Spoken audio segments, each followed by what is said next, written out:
nosotros no tenemos la bola de cristal, si la tuviéramos sería fantástica y a veces si la tenemos está un poco empañada. La realidad es que los mercados van a abrir en 2 horas 20 minutos aproximadamente y ahí aparece el primer frente de batalla. Los indicios indican que puede dispararse el riesgo país. Ya esas acciones que están las 24 horas girando, anoche estaban en torno de una caída del 10% para la Argentina. Vamos a ver cuando se abra finalmente el mercado oficialmente. Y también gran expectativa por lo que pueda pasar en Argentina puntualmente con el dólar. Dólar, riesgo país, bonos, acciones. Y el efecto que todos temen, que es el efecto 2019. ¿Te acordás cuando Macri pierde las PASO por una diferencia similar a la que vimos ahora, que el programa económico se derrumbó? Claro, era distinto, era una elección presidencial, en este caso estamos hablando de una elección de medio término y de la provincia de Buenos Aires, pero los efectos inesperados. Ahora fíjate, Wino, que las legislativas, Macri las gana.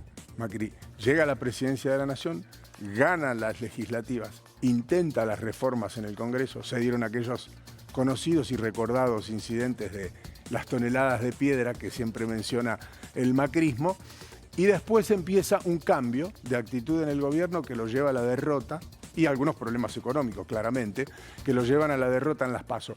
Y ahí es donde pasa lo que vos decís. Se dispara el dólar y el proyecto económico y financiero colapsa. Con Caputo como ministro, hay que decirlo, ¿eh? Exactamente, bueno, Caputo y Milei, que en esta jornada lo que trataron de hacer es llevar calma a los mercados y decir, miren que el rumbo económico no se cambia. ¿Por qué digo esto, Wino? Y perdona que te vuelva a interrumpir. Porque en aquel momento se había sacado el cepo y se había festejado. Y el gobierno de Mauricio Macri termina entregando el poder con cepo cambiario. Y Argentina en sus reservas hoy no está holgado, porque además tiene obligaciones, y está dentro de una banda de flotación que abandonó en la semana previa a las elecciones. Por eso me parece que hay que hacer hincapié y poner el foco en esta situación. Sí, banda de flotación que hasta ahora el que venía interviniendo era el Tesoro. A partir de ahora, si llega a haber algún cambio no en la banda de flotación, sino un cambio en el valor de la cotización del dólar, ya sí va a poder intervenir el Banco Central, pero en ese caso perdería más reservas. Por eso es compleja la situación. Mirá el tuit de Caputo. Apenas se conoció el resultado y apenas Milei reconoce la derrota, dice esto: nada va a cambiar en lo económico, ni en lo fiscal, ni en lo monetario, ni en lo cambiario. Un abrazo a todos. Estamos hablando de 10:17 de la noche, diciendo el rumbo económico no se toca y tratando de llevar una tranquilidad a los mercados que veremos cómo reacciona. Esta es una señal para los mercados. Totalmente. Porque la elección la pierde por lo que le pasa a la gente, no por lo que le pasa a los mercados. Pero obviamente, si algo sucede a este nivel, va a terminar repercutiendo en la gente. Bueno, el propio Milei, y ahora lo vamos a escuchar, el propio Milei habla de hacer autocrítica. Pero la autocrítica a la que hace referencia Milei parece más una autocrítica de micropolítica y no de lo económico. Esto lo tenemos, lo escuchamos a Milei ratificando el rumbo económico. También quiero señalar a todos los argentinos que el rumbo por el cual fuimos elegidos en el año 2023 no se va a modificar, sino que se va a redoblar.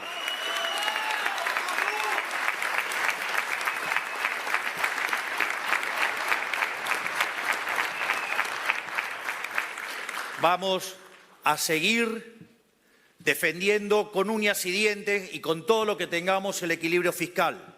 Vamos a seguir manteniendo la fuerte restricción monetaria. Vamos a mantener el esquema cambiario al cual nos comprometimos con los argentinos. Vamos a seguir redoblando esfuerzos en nuestra política de desregulación. Vamos a seguir redoblando esfuerzos y mejorando aún más en nuestra política de capital humano. Vamos a seguir manteniendo nuestra política de defensa. Vamos a continuar dando lucha contra la inseguridad a partir de nuestra política de seguridad. Vamos a seguir manteniendo las reformas en el plano que tiene que ver con todo el andamiaje legal de la Argentina en el Ministerio de Justicia y vamos a continuar con el trabajo fuerte que hace el ministro Lugones. También no se intuye por dónde pasarían los cambios que anunciaba el presidente, porque ratifica absolutamente todas las medidas de su gobierno. Uno interpreta, que en realidad no lo dijo, lo interpreta que algunos de esos cambios o algunas de esas modificaciones puedan tener que ver con nombres, con posiciones, con reparto de poder dentro del gabinete, con el círculo de confianza, con la vuelta de alguien que estaba un poquito más lejos en el círculo rojo, pero uno lo puede intuir nada más a esta altura. Creo que todavía el gobierno está sacudido por el golpe que recibió anoche, que creo es inesperado por la diferencia. Yo creo que esperaban una derrota por las últimas 2 semanas que habían tenido de cara a la elección, pero no esperaban tal vez un golpe semejante, una derrota tan contundente. Me parece que Milei planteó un cambio táctico electoral. Pero, como lo escuchábamos recién, todo lo que tiene que ver con el rumbo, especialmente el económico, no va a sufrir ningún cambio, sino que todo lo contrario, va a redoblar la apuesta. Sobre lo que preguntabas vos o decías vos de la revitalización de alguien, por primera vez aparece en el escenario y al lado de Milei Santiago Caputo, que era parte del triángulo de hierro del presidente junto con su hermana Karina Milei.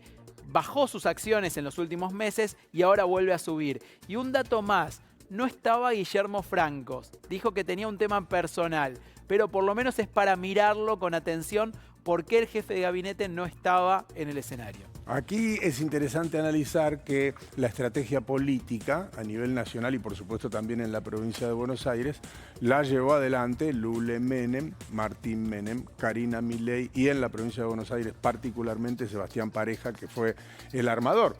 En un armado que nosotros, conociendo el territorio, habíamos advertido ya en el mismo momento en que se cierra el acuerdo con el PRO que no era un buen acuerdo porque no contenía a los radicales que estaban dentro del PRO. Y efectivamente la realidad lo terminó demostrando, además de lo que pasó en los últimos días, que claramente tuvo un impacto en la elección. Hacia el futuro el gobierno tiene varios compromisos que sortear. Esta primera semana, que entiendo va a ser muy compleja, y la lectura que se haga de esta primera semana y los reflejos que tenga para salir de esta primera semana, y después que pueda enderezar el rumbo a relativa velocidad, teniendo en cuenta que el 26 de octubre está acá nomás, está a la vuelta de la esquina. Cualquier analista hubiera dicho, puede perder en la provincia de Buenos Aires, no va a perder, puede perder en la provincia de Buenos Aires, perdió y perdió feo, y cualquier analista diría, hasta la semana pasada, gana en octubre.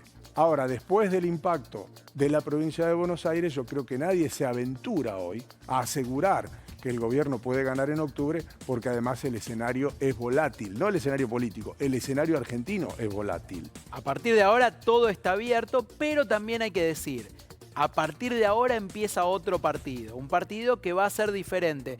El partido de ida, si lo tomamos en términos futbolísticos, fue una goleada, pero ahora empieza otro partido con otros jugadores, con otro plantel, con otros actores a nivel nacional, con otro territorio. Así que a partir de ahora habrá que ver cómo sigue la historia. Tenemos un móvil, porque hoy a las 9 de la mañana va a haber una reunión antes de que abran los mercados en la Casa Rosada. No es un detalle menor, porque a las 10 se levanta la persiana, ya los mercados internacionales están girando, enseguida vamos a buscar información de lo que pasa en los países donde ya las acciones argentinas están dando vueltas, pero en la Casa de Gobierno habrá actividad temprano y trabaja en vivo Flor Guío.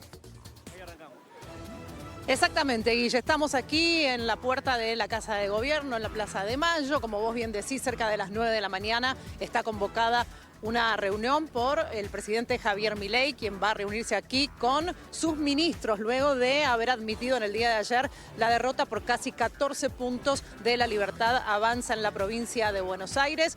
Una legislatura bonaerense que ha quedado conformada de una manera bastante distinta a la que estaba hasta el momento. 39 diputados para Fuerza Patria y 30 para La Libertad Avanza. Y en senadores han tenido 24 para Fuerza Patria y 16 tan solo para La Libertad Avanza. Esto obviamente cambia de manera radical toda la composición de las dos cámaras y bueno, obviamente lo que se va a charlar en el día de hoy es cómo se sigue a partir de esta derrota que, como decíamos recién, el presidente Milei ha reconocido en el día de ayer.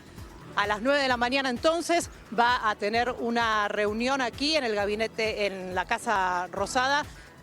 Veremos si están todos los ministros, si hay algún faltazo o si hay alguno que no ha sido invitado. Eso lo vamos a ver seguramente cuando comience el movimiento. Por el momento, lo que podemos contarles aquí es que hemos visto entrar gente, empleados de la Casa Rosada, pero por el momento no ha llegado todavía ningún vehículo oficial. Todas las fuentes que nosotros consultábamos, y recién viene, o enseguida volvemos con Flor Guido, todas las fuentes que nosotros consultábamos, hablaban de la posibilidad de algún retoque / cambio en el gabinete, que incluso se va a dar naturalmente, porque 2 de los ministros van a pasar a ser senadores o diputados, van a pasar al Congreso de la Nación, que son los que formaron parte originalmente del acuerdo con el PRO, que salen del gabinete. Pero eso iba a ser después de las elecciones e incluso se especulaba que iban a aprovechar ese movimiento para hacer otro retoque más. Uno se pregunta a esta altura, y dadas las circunstancias, si esos retoques no se darán antes, por lo que acaba de pasar y por el escenario inminente que es una elección en el mes de octubre. Tal vez en las próximas horas haya novedades al respecto. Bueno, nunca vimos a Milei en un marco de derrota. Siempre fue, siendo presidente, desde que ganó las PASO, te diría, que es en 2023, siempre fue ir para adelante. No sabemos cómo va a reaccionar a partir de ahora. Lo que vimos es que ratificó todo el rumbo. La pregunta es si eso incluye a los actores o no. Esa es la gran pregunta, ese es el gran dilema. El rumbo es el mismo, lo dijo él. El tema es si será con los mismos jugadores. Los mismos intérpretes. Algunos los mencionó. Sturzenegger lo mencionó. Cuando habló de la política de seguridad, eso indica que a Patricia Bullrich la debería ratificar.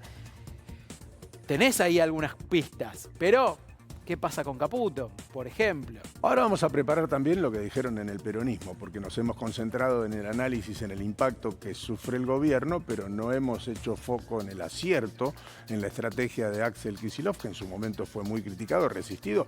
Vamos a recordar que el peronismo casi se fractura. Cuando digo casi se fractura, se llegó a la recta final con un Sergio Massa siendo un actor muy activo de la unidad y finalmente logró, de alguna manera, con su templanza, sellar una unidad, o por lo menos unir las partes para que no se rompa la unidad en el peronismo. Y terminó siendo un acierto la estrategia, porque el marco además ayudó para que la estrategia haya sido un acierto, lo dicen los números, lo dice la realidad, no lo decimos nosotros, ¿no? Sí, vos decís un peronismo que casi se fractura y un Sergio Massa tratando de unir.